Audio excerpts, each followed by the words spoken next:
Welcome student. मैं आशा करता हूँ आप लोग स्वस्थ, मस्त एवं शानदार होंगे, साथ ही साथ अपनी तैयारी को मजबूत बना रहे होंगे। तो जैसा कि आप लोगों को पता है कि हमने फिजिक्स में इलेक्ट्रिक चार्ज एंड फील्ड, वैद्युत आवेश तथा क्षेत्र को डिस्कस कर रहे हैं, जिसमें हमने 7 लेक्चर अपलोड किया था। और अगर आप उसे नहीं देखें कृपया करके उसे देख लीजिए, ताकि ये लेक्चर आपके लिए बहुत ही फ़ायदेमंद हो। तो थोड़ा सा हम आपको रिकॉल करते हैं। तो हमने 7 लेक्चर में लास्ट लेक्चर जो हमारा था उसमें हमने डायपोल के बारे में अध्ययन किया था। डायपोल का मतलब वैद्युत द्विध्रुव, इलेक्ट्रिक डायपोल, ठीक है। तो उसमें हमने आपको बताया था कि जब दो समान परंतु विपरीत आवेश अल्प दूरी पर रख दिए जाते हैं तो आपका ये डायपोल बनता है, इलेक्ट्रिक डायपोल। तो इस समुदाय को क्या कहते हैं? वैद्युत द्विध्रुव। तो इसको हम हल्का सा रिकॉल करते हैं, फिर आगे बढ़ेंगे, ठीक है। तो ये भी जान लेते हैं इस क्लास में हम क्या जानेंगे। इस क्लास में हम जानेंगे किसी वैद्युत द्विध्रुव के कारण किसी बिंदु पर वैद्युत क्षेत्र की तीव्रता का सूत्र जानेंगे, ठीक है। क्लियर है। वो अगर एक अच्छी स्थिति में हो, कहने का मतलब वो द्विध्रुव अक्ष पे अगर वो पॉइंट होता हो तो उसे अच्छी स्थिति कहते हैं। और वो अगर वो वैद्युतीय जो जिस पॉइंट पे वैद्युत क्षेत्र की तीव्रता निकालना है इस इलेक्ट्रिक डायपोल के कारण, अगर वो उससे द्विध्रुव अक्ष से परपेंडिकुलर हो, लंब हो, तो उसे निरक्षीय स्थिति बोलते हैं, ठीक है ना। तो आज हम इसी चीज़ पर डिस्कशन करेंगे। तो हल्का सा आपको बताते हैं इलेक्ट्रिक डायपोल के बारे में। तो हमने बताया था जब दो समान आवेश, ठीक है ना, परंतु उनकी प्रकृति कैसी हो? विपरीत, कुछ अल्प दूरी पर रख दिए जाएं तो ऐसा समुदाय क्या कहलाता था? इलेक्ट्रिक डायपोल, वैद्युत द्विध्रुव। तो यहाँ से आप देख सकते हैं, अगर हम प्लस क्यू आवेश, है ना, और माइनस क्यू आवेश कुछ अल्प दूरी पे रख देना, कुछ दूरी पे रख दें, ठीक है ना, इसे हम नाम लिए थे 2l। ये जो दूरी होनी चाहिए आपकी बहुत ही अल्प होनी चाहिए। कहने का मतलब है या तो एंगस्ट्रॉम में होनी चाहिए या माइक्रोमीटर में होनी चाहिए, है ना, या नैनोमीटर में होनी चाहिए, इसके तुल्य होनी चाहिए। अब ऐसा नहीं आप दो आवेश रख देंगे 10 मीटर की दूरी पे, 1 मीटर की दूरी पे, तो ये इलेक्ट्रिक डायपोल फॉर्म नहीं करेगा। जैसा कि हमने पिछले लेक्चर में बताया, हल्का सा हम रिकॉल कर रहे हैं चीज़ को, ठीक है। अगर इनके बीच की दूरी क्या हो? 2l हो, है ना, 2l हमने लिया था। इसे कहते हैं दोनों आवेशों के बीच की दूरी को हम कहते हैं प्रभावकारी लंबाई, इफेक्टिव लेंथ। यही 2l होता है। 2l क्यों लेते इस भी बताए थे हम, क्योंकि इसका जो केंद्र होता है डायपोल का वो होता है, ताकि ए भी एल हो, ए भी एल हो। अगर इसको एल लें, हम कुछ भी ले सकते हैं, तो l/2 लेना पड़ेगा, इसीलिए हम 2l लेते हैं जनरली, ठीक है ना। ये चीज़ क्लियर है ना, ये चीज़। तो इन दोनों आवेशों के बीच की जो दूरी होती है वो क्या होगी? बहुत ही अल्प होगी, बहुत ही कम होगी। एक प्रश्न भी हमने करवाया हुआ है कि दो इलेक्ट्रॉन लिए, एक इलेक्ट्रॉन और प्रोटॉन लिया है और उनके बीच की दूरी 1 एंगस्ट्रॉम लिया था, ठीक है। अब क्या होता है, जो वैद्युत आघूर्ण होता है ना, द्विध्रुव आघूर्ण, तो वो क्या होता है, जो द्विध्रुव आघूर्ण को कहते हैं हम पी से डिनोट करते हैं ना। और ये क्या होता है, इन दोनों में से किसी एक आवेश के परिमाण को ले लेते हैं Q, और इसकी प्रभावकारी लंबाई इसका गुणनफल होता है, ठीक है ना। Q × 2l क्या होगा? Q × 2l। Q को किस में मापते हैं? कूलम में। और लेंथ है, इसको किस में मापते हैं? SI मीटर, कूलम मीटर हो जाएगा। यहाँ ध्यान देंगे, C stand for coulomb, M stand for metre. इसको क्या लिख सकते हैं? इसको हिंदी में लिख देते हैं, इसको कूलम मीटर। इसका मात्रक क्या हो गया? Coulomb metre. हमने ये भी बताया हुआ है कि जो वैद्युत द्विध्रुव आघूर्ण होता है ना, वैद्युत द्विध्रुव आघूर्ण, ये क्या होता है? ये एक सदिश राशि होती है, ठीक है ना। तो एक बात बताइए, अगर सदिश राशि होती है इसकी दिशा भी तो होगी, मैग्नीट्यूड तो हमने ये ले लिया, दिशा क्या होती है? दिशा इसकी हमेशा ऋणावेश से धनावेश की ओर होती है। तो आपका जो होगा ना, ऋणावेश से धनावेश की ओर इसकी दिशा होती है, ठीक है ना। वेक्टर P बाय डिफ़ॉल्ट पूरे फिजिक्स में इसका डायरेक्शन को हम एज्यूम करके चलते हैं कि जो इसकी डायरेक्शन होगी ऋणावेश से धनावेश की ओर होगी। देखिए, ऋणावेश से धनावेश की ओर वेक्टर P ऐसे कार्य कर रहा है।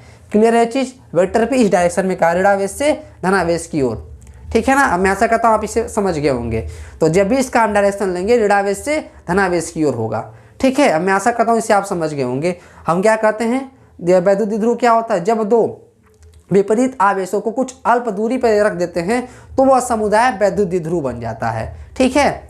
और उन दोनों आवेशों के बीच की जो अल्प दूरी होती है उसे हम कहते हैं प्रभावकारी लंबाई, या 2l होता है, ठीक है। अब इन्हीं दोनों आवेशों को जो मिलाने वाली रेखा होती है उसे बोलते हैं डायपोल एक्सिस, द्विध्रुव अक्ष। इसे क्या बोलते हैं? ये आपका क्या हो जाता है, द्विध्रुव अक्ष, इसे बोलते हैं द्विध्रुव अक्ष।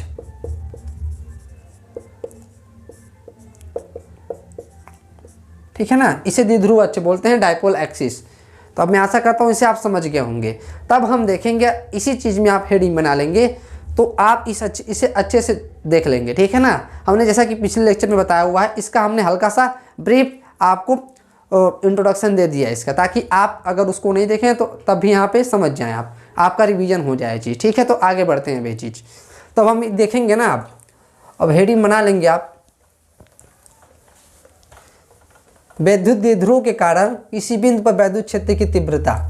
ठीक है, क्या करेंगे हम, हेडिंग क्या बनाएंगे, किसी वैद्युत द्विध्रुव के कारण किसी बिंदु पर वैद्युत क्षेत्र की तीव्रता। तो इसका हेडिंग बना लेंगे, किसी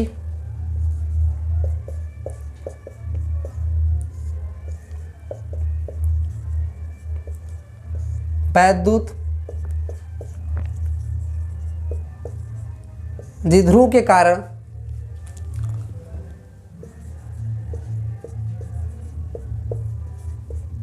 किसी वैद्युत द्विध्रुव के कारण किसी बिंदु पर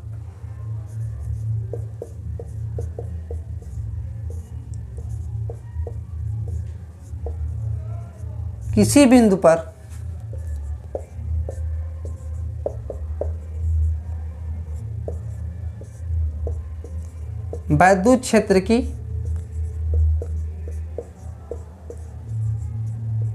तीव्रता। ठीक है ना, क्या बोलेंगे इसको, किसी वैद्युत द्विध्रुव के कारण किसी बिंदु पर वैद्युत क्षेत्र की तीव्रता। ठीक है, मतलब कोई वैद्युत द्विध्रुव हो ना, अब उसी कारण किसी बिंदु पर, ध्यान देंगे, जो वैद्युत क्षेत्र की तीव्रता किसी आवेश कारण किसी बिंदु पर निर्धारित की जाती थी। तो हम क्या देख रहे हैं, अब ये वैद्युत द्विध्रुव क्या है, दो परंतु विपरीत आवेशों का एक समुदाय ही है ना। तो अब इसके कारण हम किसी बिंदु पर वैद्युत क्षेत्र की तीव्रता को पढ़ेंगे। तो इसमें दो केस बनेंगे, एक अच्छी स्थिति और एक निरक्षी स्थिति। अच्छी स्थिति क्या कहता है, अच्छी स्थिति में क्या होता है, जो पॉइंट होगा ना, इस द्विध्रुव के अक्ष पे लाई करेगा, द्विध्रुव अक्ष के अक्ष पे आएगा। जैसे कि यहाँ पे देखिए, अच्छी स्थिति का मतलब होता है अगर ये कोई डायपोल हो ना, -q आवेश हो या +q आवेश हो, ठीक है ना, इनके बीच की डिस्टेंस 2l हो, तो एक पॉइंट इसी द्विध्रुव अक्ष पे ही आएगा, तो इसे कहते हैं अच्छी स्थिति। ठीक है, निरक्षी स्थिति का मतलब क्या होता है, इस अक्ष पर न हो, इसके लंबवत हो। ठीक है ना, निरक्षी स्थिति में क्या होगा, यहाँ पे होगा आपका -q, यहाँ पे होगा +q, है ना। तो इसका जो मध्य बिंदु है जस्ट इसके ऊपर होगा। ठीक है, निरक्षी स्थिति इसको बोला जाता है। ठीक है, एक तीसरा पढ़ेंगे हम, जनरल केस, अगर वो थीटा एंगल पे हो। क्लियर है ना, तो इस चीज़ को देखेंगे, दोनों को देखेंगे, दोनों पे बेस्ट ये तीसरा देख लेंगे अगर थीटा एंगल पे रख दिया जाए। ठीक है, मैं आशा करता हूँ इसे आप समझ गए होंगे। तो आइए देखते हैं इस चीज़ को और अच्छे समझने का प्रयास करते हैं। ठीक है, तो आप हेडिंग क्या डालेंगे, अच्छी स्थिति में। क्या होगा, अच्छी स्थिति में, हेडिंग डालेंगे अच्छी स्थिति में। किसी वैद्युत द्विध्रुव कारण किसी बिंदु पर वैद्युत क्षेत्र की तीव्रता। ठीक है ना, electric field at any point due to electric dipole. ठीक है, इसे इंग्लिश में लिख सकते हैं आप, क्या लिखेंगे, electric field at any point due to electric dipole. Clear, तो आइए देखते हैं इस चीज़ को। तो आप हेडिंग पहले क्या डालेंगे, अच्छी स्थिति में। कैसी स्थिति में, अच्छी स्थिति में। अभी बताएं अच्छी स्थिति का मतलब, अच्छी स्थिति का मतलब होता है वैद्युत द्विध्रुव पर ही वह बिंदु लाई करेगा। ठीक है ना, इसे भी लिखवा भी देते हैं, अच्छी स्थिति में। ठीक है, तो पहले हम क्या बनेंगे, किसके कारण देखें, किसी वैद्युत द्विध्रुव के कारण देख रहे हैं ना, तो हमें क्या फॉर्म करना पड़ेगा, पहले एक वैद्युत द्विध्रुव तो बनाना पड़ेगा ना, तो उसको हम बना लेते हैं। इसको हम जैसे बनाएंगे ऐसे ही लिखना है। ठीक है, तो अब क्या करेंगे, हम यहाँ पर देखेंगे, यहाँ पे एक -q आवेश ले लेते हैं और यहाँ पे एक +q आवेश ले लेते हैं। ठीक है, इनके बीच की जो सेपरेशन होती है वो क्या होती है, बहुत ही अल्प होती है, बहुत ही कम होती है। ठीक है ना, एंगस्ट्रॉम या नैनोमीटर में होती है। ठीक है ना, तो आप ये नहीं कहीं लिख देना कि कभी आपको ऐसा सवाल फिजिक्स में नहीं मिलेगा कि दो अगर विपरीत आवेश हैं, ठीक है ना, वो 10 मीटर की दूरी पे रखें, 1 मीटर की दूरी पे रखे हैं, ये ध्यान देंगे, तब उस केस में आपका वैद्युत द्विध्रुव आघूर्ण नहीं निकाल पाएंगे। तो ऐसे ना निकाल देना, तो इसको 10 मीटर दे दिया गया है, इसको +q -q दे दिया गया है, तो कदेगा द्विध्रुव आघूर्ण बता दीजिए। तो P = Q × 2L काम नहीं करेगा, क्योंकि ये बहुत अल्प दूरी होनी चाहिए। समझ में आया, ठीक है ना। एक बता देते हैं आपको अच्छे से ताकि आपको समझ में आए। अगर एक कह दें यहाँ पे -1 कूलम आवेश है और यहाँ पे क्या है, +1 कूलम आवेश है ना, और इनके बीच की जो दूरी है ना वो 2 मीटर दे रहा है। ठीक है, तो इस केस में पूछ देता है आप बताइए इसका वैद्युत द्विध्रुव क्या होगा। तो आप एक सूत्र नहीं लगा देना, द्विध्रुव आघूर्ण क्या होगा, Q × 2L। ठीक है ना, अब Q की वैल्यू क्या है 1, 2L की वैल्यू क्या है 2, तो ये 2 नहीं आ जाएगा, इसको क्या आ जाएगा 2 कूलम मीटर, 2 कूलम मीटर। तो ये आपका गलत है ना। क्यों गलत है, क्योंकि ये दूरी क्या होनी चाहिए, बहुत ही अल्प होनी चाहिए, उसी के केस में वैद्युत द्विध्रुव फॉर्म करेगा। अब इस चीज़ से आपका क्लैरिटी आ ही गई होगी। ठीक है ना, तो इसको हम इरेज कहते हैं, बस समझने के लिए था ये चीज़। दूरी बहुत ही अल्प होनी चाहिए, एंगस्ट्रॉम या नैनोमीटर में। क्लियर है, तो ये चीज़ अगर है ना तो हम क्या वैद्युत द्विध्रुव ले लिए, ये क्या है वैद्युत द्विध्रुव है आपका। ठीक है, इसको कोई नाम देते हैं A और B दे देते हैं। ठीक है ना, अब अच्छी स्थिति में है ना तो इसके द्विध्रुव अक्ष क्या है, द्विध्रुव अक्ष यही कहीं है आपका। मान लेते हैं इसका जो केंद्र है ना वो O है, ये द्विध्रुव का केंद्र क्या है O है। तो ये अच्छी स्थिति में निकालना है ना वैद्युत क्षेत्र की तीव्रता। ठीक है, तो हम कहीं अच्छी या तो इधर कहीं भी ले सकते हैं, कोई पॉइंट कहीं भी ले सकते हैं आप। ठीक है, हम इधर ले लेते हैं। तो मान लेते हैं कोई पॉइंट P है जिस पे हमें क्या करना है, इस वैद्युत द्विध्रुव AB के कारण इस पे नेट इलेक्ट्रिक फील्ड ज्ञात करना है, मतलब कि परिणामी वैद्युत क्षेत्र की तीव्रता ज्ञात करनी है। ठीक है ना, इसके कारण इस पे हमें वैद्युत क्षेत्र की तीव्रता ज्ञात करनी है। तो ये क्या है, आप जानते हैं कि 2 आवेश है ना वैद्युत द्विध्रुव में, तो दोनों आवेशों के कारण उस बिंदु P पे वैद्युत क्षेत्र की तीव्रता निकाल लेंगे, जो इसका परिणामी होगा वो इस द्विध्रुव के कारण इस पे वैद्युत क्षेत्र की तीव्रता को बताएगा। क्लियर है ये चीज़, अब मैं आशा करता हूँ इसे समझ गए होंगे आप। ठीक है, तो यहाँ पे देख सकते हैं। अब एक बात बताइए, अगर आपसे पूछा जाए यहाँ पे जो इसका द्विध्रुव आघूर्ण होगा उसका डायरेक्शन कहाँ से कहाँ होगा, तो आप एक बात अच्छे से याद करेंगे, जो द्विध्रुव आघूर्ण होगा उसका डायरेक्शन हमेशा ऋणावेश से धनावेश की ओर होगा, है ना, ऋणावेश से धनावेश की ओर होगा। तो यही वेक्टर P होगा आपका, वेक्टर P का डायरेक्शन होगा ऋणावेश से धनावेश की ओर, करने का मतलब A से B की ओर क्या होगा, इसके इलेक्ट्रिक डायपोल का डायरेक्शन हो जाएगा। ठीक है ना, तो इसको हम मान लेते हैं ये डिस्टेंस क्या हो 2L हो।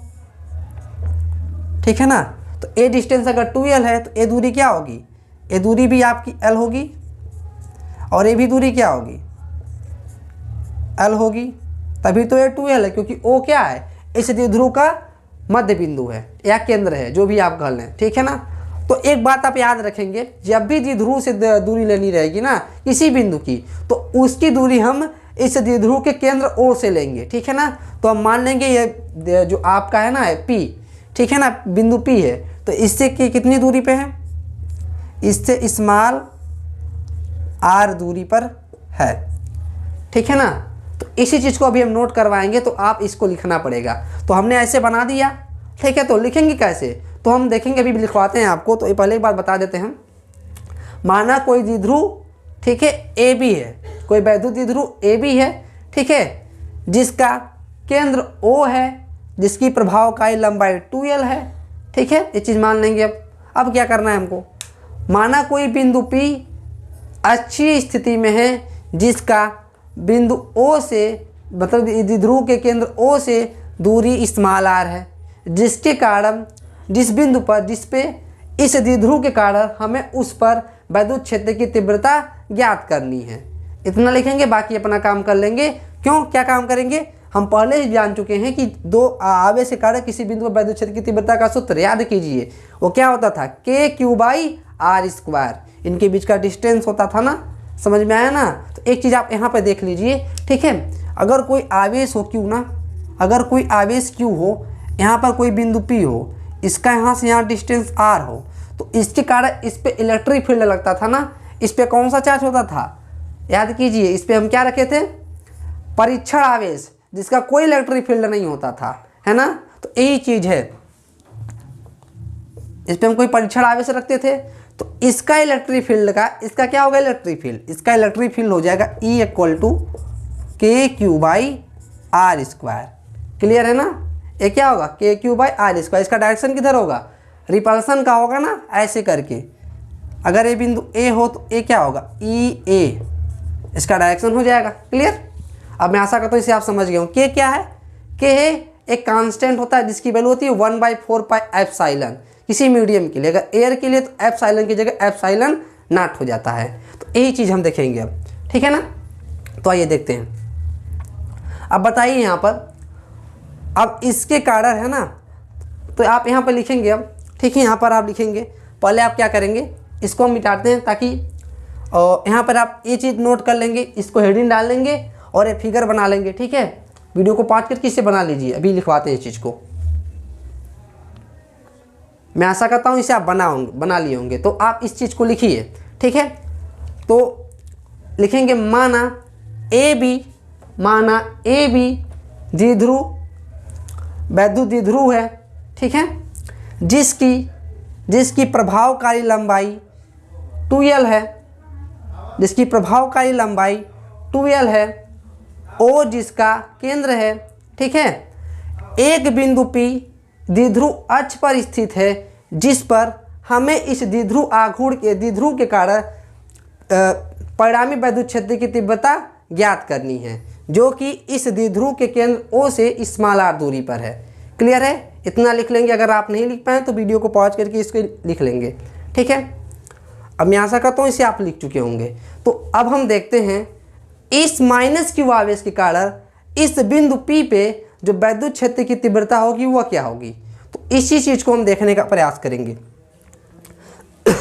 तो माइनस Q आवेश के कारण बिंदु P पे वैद्युत क्षेत्र की तीव्रता क्या होगी, इसका डायरेक्शन है ना Q, क्योंकि इस पे बहुत स्मॉल चार्ज है तो अट्रैक्ट करेगा ना इस चीज़ को।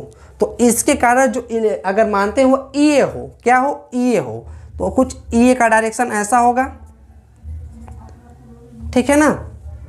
अब इस बिंदु B पे जो स्थित आवेश प्लस Q है और बिंदु P पे वैद्युत क्षेत्र की तीव्रता क्या होगी, यहाँ पे हम क्या मानेंगे, कोई पॉजिटिव चार्ज को ले लेंगे।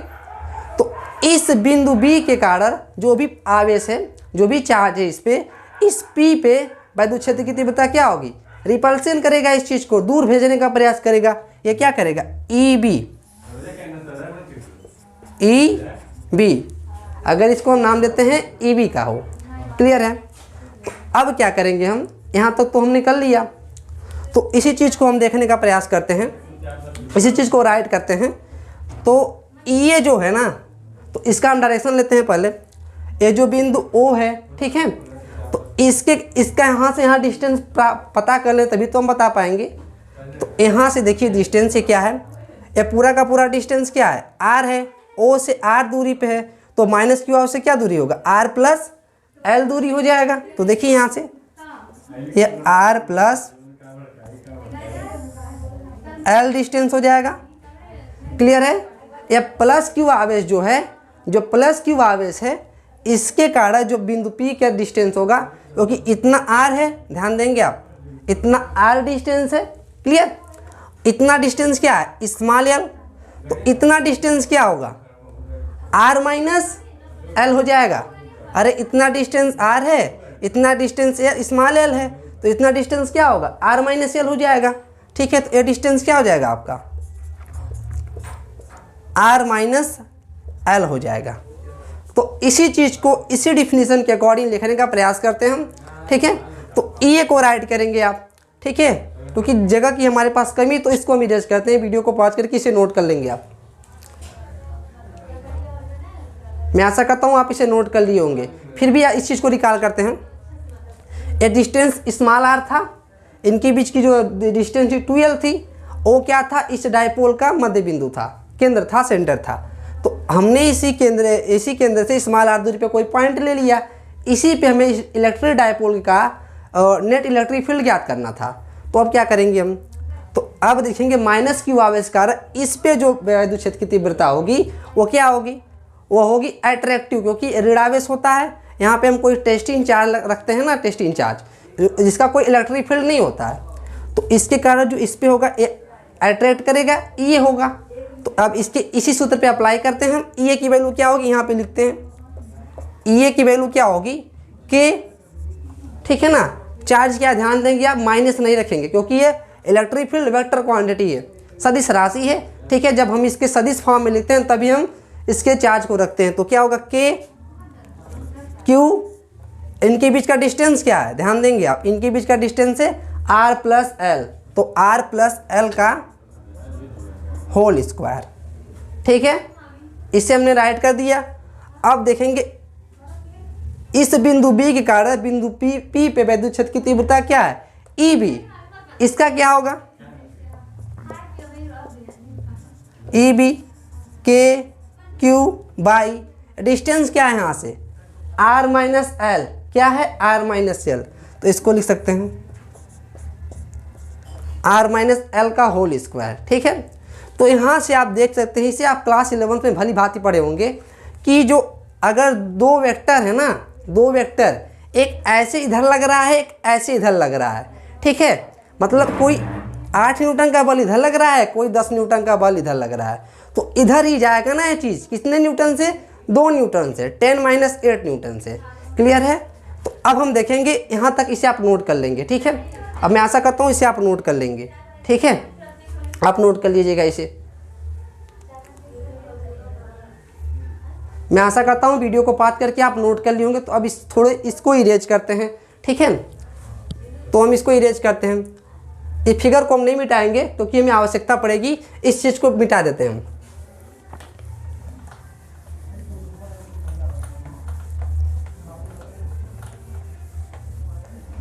तो यहाँ पर आप देखेंगे, ठीक है ना, एक कहाँ से लाए हैं, ये चीज़ लिखे कहाँ से हम, क्योंकि हम जानते हैं कि कोई आवेश Q हो, अगर उसके बीच के किसी बिंदु पे P हो ना, उसके बीच की जो दूरी R हो, तो KQ बाई R उस पर नेट इलेक्ट्रिक फील्ड होता है। अब ठीक है ना, अब देखिए यहाँ पर इस बिंदु P पे EB जो इस डायरेक्शन में लग रहा है और EB जो है ना इस डायरेक्शन में, ये इस डायरेक्शन में लग रहा है, EB इस डायरेक्शन में। कहने का सेंस यही है, अगर ये कोई बिंदु P है, ठीक है ना, EB इस डायरेक्शन में लग रहा है और ये इस डायरेक्शन में लग रहा है। ठीक है, अब हम देखने का प्रयास करेंगे EB और EA में कौन बड़ा है। तो आप यहाँ ध्यान देंगे KQ दोनों के ऊपर सेम है। ठीक है ना, तो आप ये जानते हैं जो नीचे वाला होगा, अगर जो बड़ा होगा वह मतलब कि छोटा हो जाएगा वो चीज़, है ना। कहने का सेंस यही होता है, अगर आप 1 में 2 का भाग देंगे और 1 में 4 का भाग देंगे तो 1/2 हमेशा बड़ा होगा 1/4 से। तो इस केस में आप देख रहे हैं R माइनस एल का होल स्क्वायर है, R प्लस एल का होल स्क्वायर है। यह छोटा है लेकिन ऊपर वाला सब सेम है, KQ है। तो R माइनस एल छोटा है ना, ये बड़ा है, तो EB बड़ा हो जाएगा EA से। जो EB बड़ा हो जाएगा EA से, तो बिंदु P पे जो नेट इलेक्ट्रिक फील्ड का डायरेक्शन होगा वो B की ओर होगा। तो बिंदु P पर नेट विद्युत क्षेत्र की तीव्रता क्या होगी, ऐसी चीज को लिखेंगे बिंदु P पर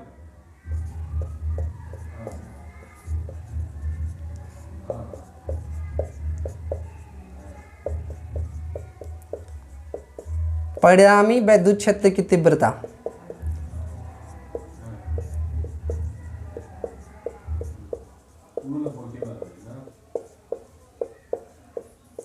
परिणामी विद्युत क्षेत्र की तीव्रता जो E होगी, यही जो बिंदु P पे परिणामी विद्युत क्षेत्र की तीव्रता होगी, इसी इलेक्ट्रिक डायपोल, इसी वैद्युत द्विध्रुव के कारण इस बिंदु P पे विद्युत क्षेत्र की तीव्रता होगी। ठीक है ना, क्योंकि -Q और +Q आवेश को ही मिला करके जो अल्प दूरी पे रखा गया है आपका बना इलेक्ट्रिक डायपोल। तो देखते हैं क्या होगी, EB माइनस EA। ठीक है, अब मैं आशा करता हूँ इसे आप समझ के होंगे। तो इसी को सॉल्व कर लेते हैं हम। EB की वैल्यू क्या है, EB की वैल्यू है KQ by R minus L whole square, KQ by R plus L का होल स्क्वायर। तो थोड़ा सा जगह कमी है तो इसको हम इरेज करते हैं। ठीक है, तो हम इसको इरेज करते हैं, तो ये चीज़ क्या हो जाएगा आपका। ठीक है, इसे आप नोट कर लेंगे। हम इस साइड में लिखते हैं, हम इसको इधर लिखते हैं। ठीक है, तो यहाँ से हम KQ कॉमन ले लेंगे, यहाँ से इसी चीज़ को लिख लेते हैं।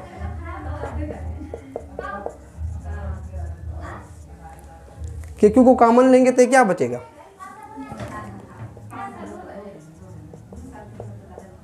R माइनस एल का होल स्क्वायर बटे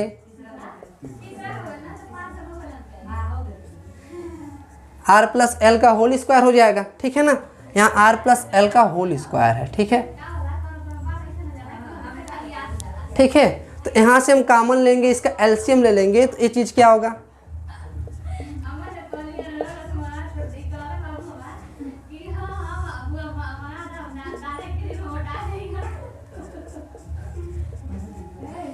यहाँ R प्लस एल का होल स्क्वायर इधर हो जाएगा, माइनस R माइनस एल का होल स्क्वायर हो जाएगा। क्लियर है? तो इसी चीज़ को सॉल्व करेंगे हम, आपको नेट इलेक्ट्रिक फील्ड मिल जाएगा। तो इसको सॉल्व कर लेंगे हम, के क्यू, इसको सॉल्व करेंगे ए प्लस बी के होल स्क्वायर से, तो R square plus L square plus 2RL है ना। इसको सॉल्व करेंगे, माइनस का चिन्ह है तो minus R square minus L square minus 2RL होगा, तो माइनस माइनस का क्या हो जाएगा, प्लस 2RL। और यहाँ पर है, यहाँ पे बटे में क्या है आपका, बटे में यहाँ पे देख सकते हैं आर स्क्वायर, तो इसको हम ऐसे भी लिख सकते हैं, ऐसे आर प्लस एल का whole square, R minus L का होल स्क्वायर है, तो यहाँ पे क्या आ जाएगा, R square minus L square का होल स्क्वायर लिख सकते हैं ना। क्यों? क्योंकि ये R plus L R minus L है ना, तो इसको हम ऐसे भी लिख सकते हैं। यहाँ पे जगह कमी है, थोड़ा हम इसको दिखा देते हैं, R plus L into R minus L का होल स्क्वायर, यहाँ से वर्गांतर सूत्र पे हो जाएगा R square minus L square का होल। इसी चीज़ को हम यहाँ ऐसे लिख दिए हैं, समझ में आया? तो इसी चीज़ को हम ऐसे लिख दिए हैं, तो इसको हम इरेज करते हैं। ठीक है, आपके समझने के लिए था।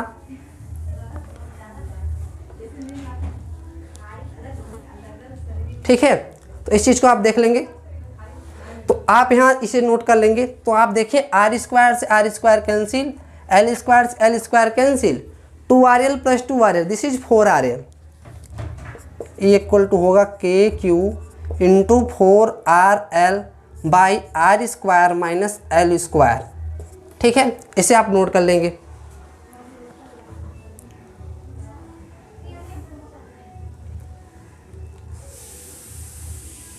यहाँ तक आप नोट कर लेंगे इस चीज़ को। ठीक है, मैं आशा करता हूँ आप इसे नोट कर लिए होंगे। ठीक है, तो इस चीज़ को हम इरेज करते हैं।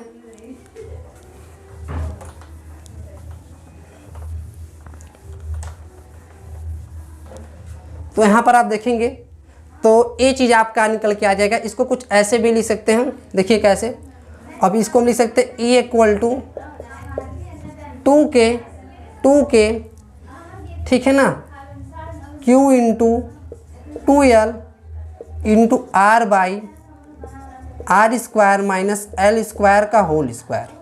ठीक है, क्योंकि आप जानते हैं जो ये डिस्टेंस R है ना, 10 metre, 20 metre, 25 metre, 30 metre, 100 metre and so on, बहुत सारा हो सकता है। लेकिन ध्यान देंगे, लेकिन जो ए होगा ना L, यह बहुत ही अल्प होगा, या तो ये माइक्रो नैनोमीटर में होगा या एंगस्ट्रॉम में होगा।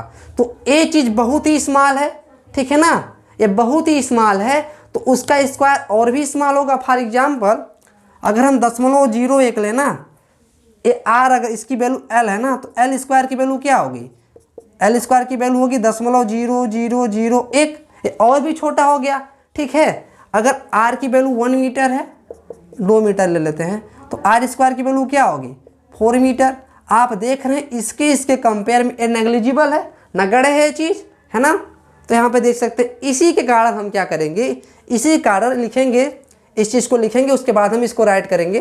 तो इस चीज़ को हम लिखेंगे सिंस, चूँकि R should be greater than L।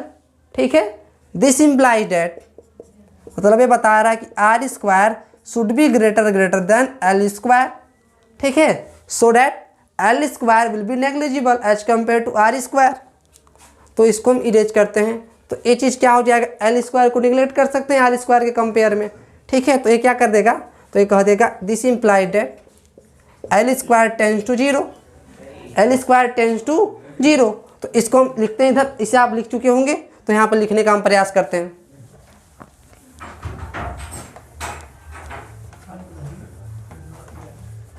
तो आइए देखते हैं यहाँ पर, तो यहाँ से हम लिख सकते हैं E की वैल्यू क्या होगी 2K, Q इंटू 2L की वैल्यू क्या होगी P। याद कीजिए आप, P क्या है, P आपका है डाइपोल मूवमेंट, द्विध्रुव आघूर्ण है। ठीक है, सॉरी द्विध्रुव आघूर्ण है, तो इसकी वैल्यू क्या है P।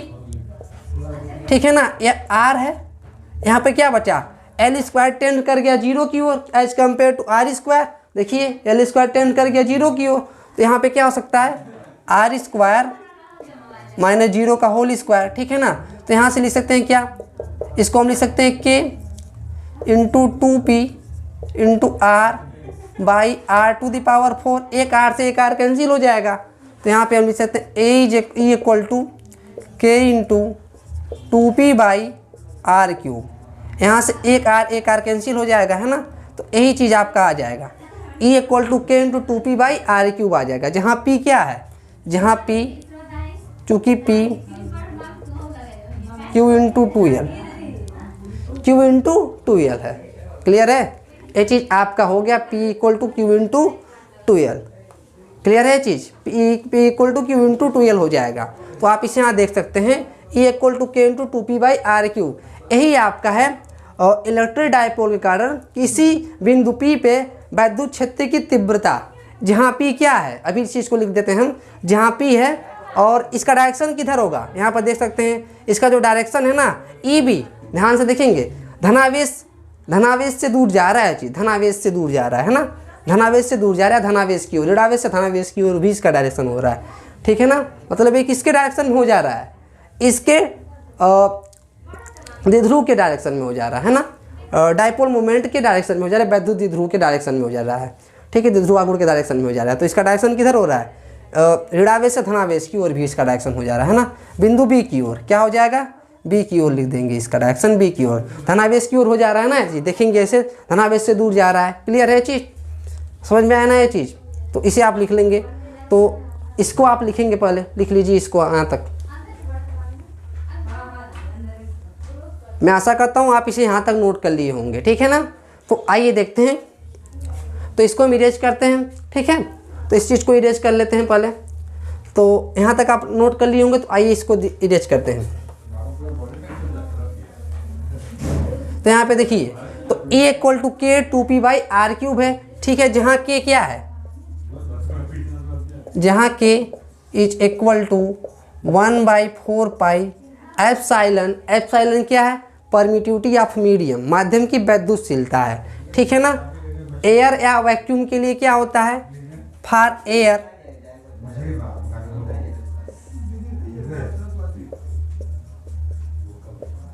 और vacuum epsilon equal to epsilon nought. तो के की वैल्यू क्या हो जाएगी, 1/4 पाई एप्सिलॉन नॉट, मतलब किसी वायु या निर्वात के लिए epsilon equal to epsilon nought, ये क्या होता है, permittivity of air of medium. तो एक इसकी वैल्यू क्या होती है, 9 × 10⁹ ठीक है ना, क्या होती है, 9 × 10⁹ ठीक है, इसका क्या होता है, इसकी वैल्यू क्या होती है, न्यूटन मीटर स्क्वायर पर कूलम स्क्वायर। ठीक है, इसकी वैल्यू ये हो जाती है। तो एयर और वैक्यूम के लिए फाइनली हम लिख सकते हैं E इज इक्वल टू हो जाएगा, E इज इक्वल टू हो जाएगा 1/4 pi epsilon nought 2p by R cube, जहाँ p क्या है, जहाँ p द्विध्रुव आघूर्ण है, क्या है,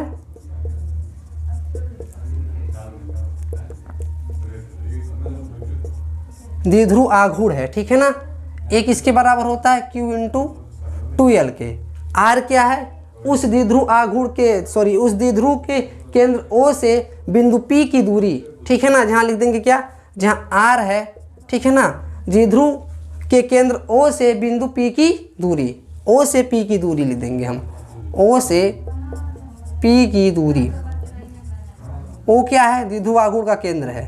ठीक है, इससे आप अच्छे से नोट कर लेंगे। अब एयर के लिए क्या होगा वैल्यू, 1/4 पाई एप्सिलॉन नॉट की वैल्यू हो जाएगी और 90⁹ ठीक है, तो आप इसे अच्छे से नोट कर लेंगे यहाँ तक। ठीक है, अभी किसी मीडियम की भी लिखवा देते हैं हम। तो किसी मीडियम के लिए क्या हो जाएगा, एप्सिलॉन रख देंगे यहाँ पे, तो किसी मीडियम के लिए क्या होगा, 1/4 pi epsilon 2p by R cube हो जाएगा। तो इसका फाइनल आपका जो फार्मूला आ गया, ये चीज़ हो गया। ठीक है, अब मैं आशा करता हूँ आप इसे नोट कर लिए होंगे। तो आइए देखते हैं छोटा सा न्यूमेरिकल इस पर। ठीक है, ताकि आप इसको बेहतर तरीके से समझ पाएँ। तो इसको हम इरेज करते हैं। तो इसे आप ये फार्मूला पे याद रखेंगे, E is equal to 1/4 pi epsilon nought 2p by R cube होता है। ठीक है, तो इसको हम इरेज करते हैं।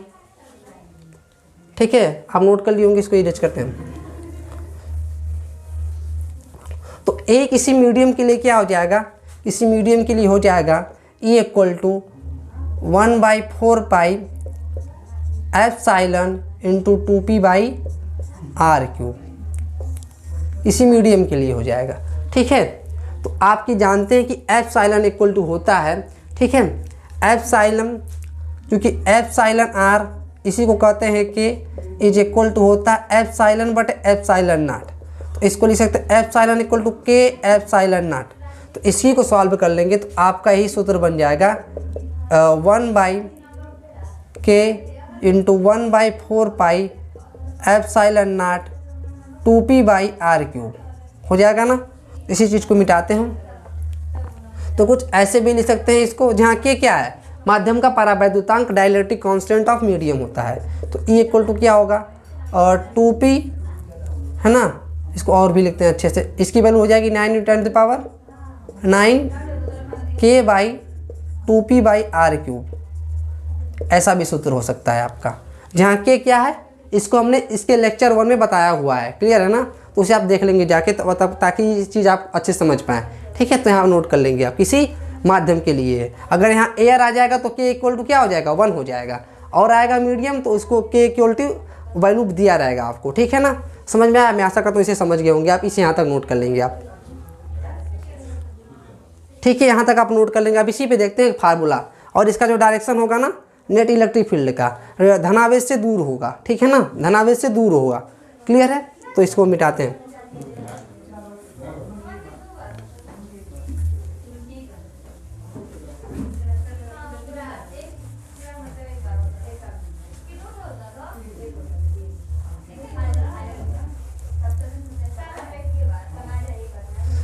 तो आइए देखते हैं न्यूमेरिकल, प्यारा सा न्यूमेरिकल है, इसे आप अच्छे से समझेंगे तो आपके लिए बड़ा फायदेमंद होगा। तो आइए देखते हैं। तो हम कह दे रहे हैं, तो ये दो आवेश है ना, ठीक है, प्लस का 2 कूलम, माइनस का 2 कूलम। एक -2 कूलम आवेश है और एक है +2 कूलम आवेश।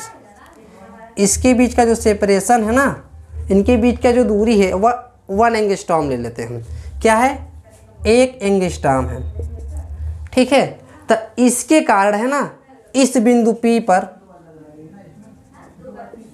इस बिंदु P अगर इसका केंद्र O है, ठीक है ना, तो हमें इसकी अगर दूरी आपको दे दिया गया है ना, दूरी क्या दे दी गई है आपको, ये 2 मीटर आपको सपोर्टेड 2 मीटर आपको दूरी दे दिया गया है, ठीक है। तो इस बिंदु P पे आपको इस द्विध्रुव के कारण नेट इलेक्ट्रिक फील्ड ज्ञात करना है। तो आप इसको ऐसे लगाएंगे क्या, नहीं, तो आप यहाँ देखेंगे क्या आपको दिया गया है, Q की वैल्यू क्या दी गई है, 2 कूलम, 2L की वैल्यू क्या दी गई है, 1 एंगस्ट्रॉम, है ना, क्लियर है। इसको क्या लिख सकते हैं, 1 × 10⁻⁻10 मीटर। ध्यान रखेंगे कि इसको SI यूनिट में कन्वर्ट कर लेंगे। तो यहाँ से आपको P की वैल्यू क्या मिल जाएगी, Q × 2L। Q की वैल्यू क्या है 2L, 2L की वैल्यू 1 × 10⁻10, मतलब 2 × 10⁻10 कूलम मीटर।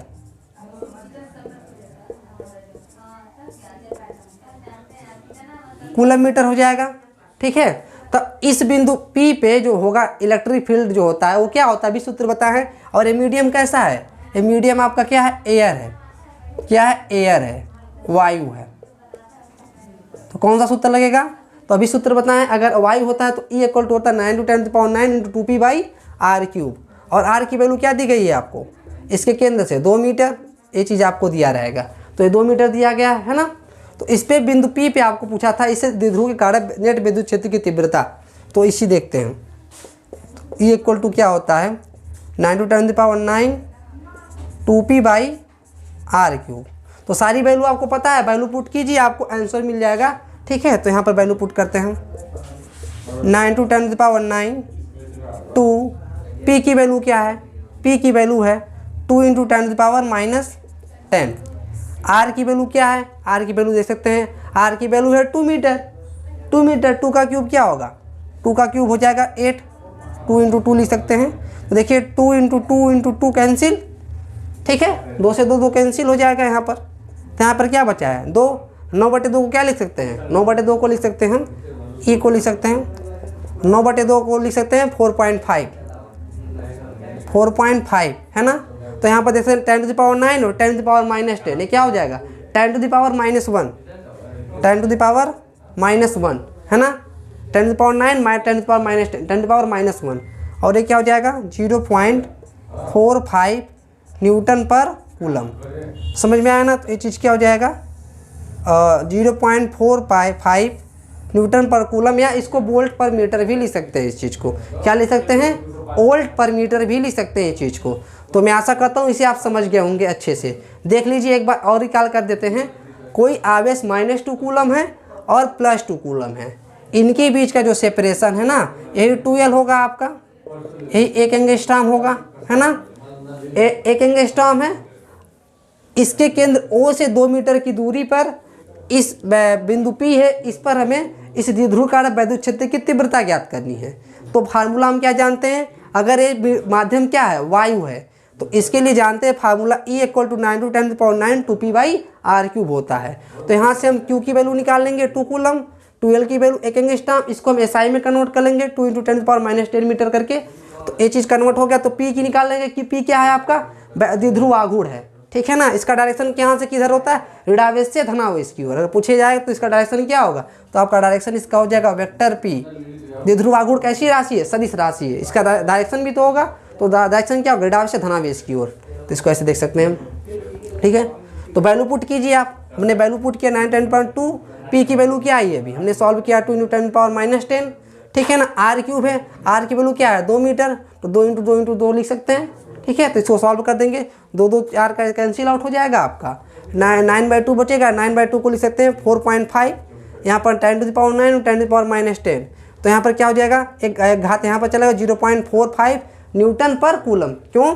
क्योंकि आप जानते हैं कि वैद्युत क्षेत्र की तीव्रता का जो मात्रक होता है वो न्यूटन पर कूलम होता है, या वोल्ट पर मीटर होता है, ठीक है ना। तो आप इसे नोट कर लेंगे। तो अतः हम क्या कहेंगे? अतः इस दिए गए द्विध्रुव के कारण बिंदु P पर वैद्युत क्षेत्र की तीव्रता 0.45 न्यूटन पर कूलम है। यही हमारा फाइनल आंसर हो जाएगा। क्लियर है? अब मैं आशा करता हूँ आप इसे अच्छे से नोट कर लेंगे। पहले इसे अच्छे से नोट कर लीजिए आप। मैं आशा करता हूँ आप इसे अच्छे से नोट कर लिए होंगे, ठीक है। तो इस लेक्चर में हम इतना ही पढ़ेंगे। नेक्स्ट लेक्चर में हम जानेंगे किसी द्विध्रुव के कारण निरक्षीय स्थिति में जो वैद्युत क्षेत्र की तीव्रता का सूत्र आता है वो 9 × 10⁻9, यहाँ 2 जो दिख रहा है 2 नहीं होगा, P/r³ हो जाएगा। इसी के बारे में हमारा नेक्स्ट लेक्चर होगा, उस पर कुछ कॉन्सेप्ट और न्यूमेरिकल लेकर आएंगे। तो तब तक के लिए मिलते हैं नेक्स्ट वीडियो में। तब तक तैयारी करते रहिए, मस्त रहिए, और इस चीज़ को आप प्रॉपर नोट्स बना लीजिएगा। अगर आप नहीं लिखें, अगर किसी कोई भी समस्या आती है तो वीडियो को कमेंट बॉक्स में कमेंट करके बता सकते हैं आप, ताकि हम उसका फर्दर लेक्चर में उसका हम सलूशन आपको प्रोवाइड कर देंगे। तब तक के लिए धन्यवाद। मिलते हैं नेक्स्ट लेक्चर में। Thank you. जय हिंद।